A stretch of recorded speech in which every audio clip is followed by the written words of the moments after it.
আগে শেয়ার ব্যবসা করছি, একজন মার টাকা মারতেছে আমার। আবার ঈদের 3 দিন পর আব্বা মারা গেছে। আমি আজকে 4 দিন দণ্ড চালু করছি। তারপরে বয়সে 100 উপর আলো ছিলেন। এখন বাইসতে আমার বলতে নিয়েছে আমার লাগে, আমার বেমেন গেছে আমার লাগে। আমার দণ্ড 8-10 দিন 12-13 দিন দণ্ড গ্যাপ গেছে, খুব বান্ধা ছিল। দেশে গেছিলাম তো ঈদের পর পর। জি। আবার ওই যে কোনো দোকান আছে না, কোনো দোকান আমার এই কারণে দোকান কে দিই না, আমারটা গুছা বান্ধি তেলি এই দোকানের জন্য কাউকে চাঁদা দেওয়া লাগে না। সবার একটা চলে একটা হিসাব আছে না, বুঝছেন? না না, ওই যে আগে যে দেওয়া লাগতো এরকম কাউকে এখন না না জি না, অনেক আলহামদুলিল্লাহ নিজের ব্যবসা করেন, আপনার ব্যবসার স্টাইল ভালো। আমার ওই যে একজনের সত্য নিজে করে আগা করে এত সব কিছু মানে এলাকানি আর কি বেশি। আমার দেশে বাড়ি কই? আমার দেশের নেত্র হয়েছে মোহনগঞ্জ, মোহনগঞ্জ নাই নেত্র ডিস্ট্রিক্ট। এমনি এখন থাকেন কোথায়? কেন বাসা আছে, এই মসজিদের বাসা আছে আমার ফ্যামিলি নেই। ও মাশাআল্লাহ। ওই সামনে ডিমুরতুন আছে না, হ্যাঁ ডিমুরতুন আমার আপন ভাই, স্বাস্থ্য ভাই, ওই ডিমের বড় দোকানটা, বড় দোকানটা। আবার এই পাশে দোকান ছিল আমার নেই। ওই মানুষটাকে মনে এখানে একটা দোকান ছিল আগে ছিল, ওই দোকানটা ছিল, এই দোকানে। হ্যাঁ এই দোকানটা ছিল, এই দোকানটা আমি করছি, আমি করার তো কত বছর। আমি ওনার কাছ থেকে এখানে ফল নিয়েছি। ওই যে উসান নাম আছে না, স্বাস্থ্য আমার স্বাস্থ্য ভাই, আপনার মতো উসান নাম্বার।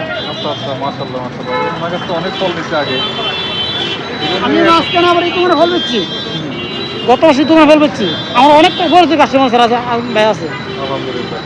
আপনি যখন ভালো জিনিসটা নিয়ে মানুষকে দিবেন না, মানুষ এমনি আপনারা এইটাই কথা, এটাই 100 টাকা ভাইয়া। কারণ ব্যাপার হচ্ছে কি, কাস্টমারদের তেমন একটা আইডিয়া নেই ভালো না খারাপ। আপনি বিক্রেতা, আপনার আইডিয়া ভালো যে আমি নিজে, মানে আপনি যদি একটা ভুলাম কাস্টমারে দেন, মানে আপনি আগে ঠকছেন তারপর কাস্টমারে ঠকাইছেন। আমার আল্লাহ যদি আপনি নিজে জিতেন, যেমন আপনি টাকা যে আম কিনতেছেন, আপনি যার কাছ থেকে কিনতেছেন অবশ্যই ভালোটা নেবেন। হ্যাঁ, আপনি ভালোটা নিলেই তখন কাস্টমার আপনার থেকে না চোখ বন্ধ করে ভালোটা পাবে, তখন আর সে খুঁজতে যাবে না, যাচাই করতে যাবে না যে ভালো না খারাপ। এই ভাইয়ের কাছে আম দেখছি মানে আম ভালো, আমি এটাই নিব, এরকম হয়ে যায় ব্যাপারটা।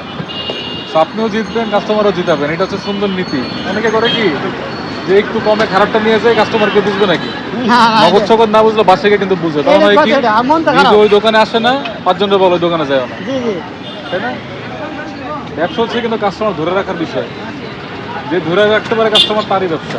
আর আপনারা এই কোয়ালিটিটা ভালো। আপনার ফার্স্ট দোকান দেখবেন, এরকম দোকান পাবেন না। মানে আপনার কাছে আসলে কাঁচা পাকা মিলে নেওয়া যাবে, যে এখনো খাবো 2 দিন পরেও খাবো। জি। আর অনেকের আছে আজকেই খাই ফেলতে হবে, নাহলে শেষ। ওই পাকাটা আগে বাঁচতেছি, কাঁচাটা লাগাই দিলাইছি, আবার কালকে আবার পাকা উপরে দিলে কাঁচা নিচে লাগাই দিব। হ্যাঁ হ্যাঁ হ্যাঁ, এই নিচে কোনো পাকা নাই, সব কাঁচা, সব কাঁচা। ওইটা হালকা পাকা, আমার এই পাশে কাঁচা লাগাইছি। হ্যাঁ, এটার উপর আবার ওই পাকা ডেটের উপর তুলে দিব। আচ্ছা আচ্ছা আচ্ছা। কোনো প্যারাশন না এটার মধ্যে। কারণ পাকাগুলো নিচে চাপ খেয়ে গেলে তো নষ্ট হয়ে যেতে পারে, আবার এটা একটা ভালো বুদ্ধি। এটাই এই যে দেখছেন যে। আপনার নাম কি? আমার নাম মনসুর আলী। মনসুর আলী, মাশাআল্লাহ। আপনার নামও সুন্দর, আপনার ব্যবসাও সুন্দর। আল্লাহ বরকত দিক। আপনি কি শুধু আমের ব্যবসাই করেন নাকি মোটামুটি সব ফল? না ভাই, আমি সব আইটেম ব্যবসা করতে চালাতে পারি। আমি সবজি দিচ্ছি।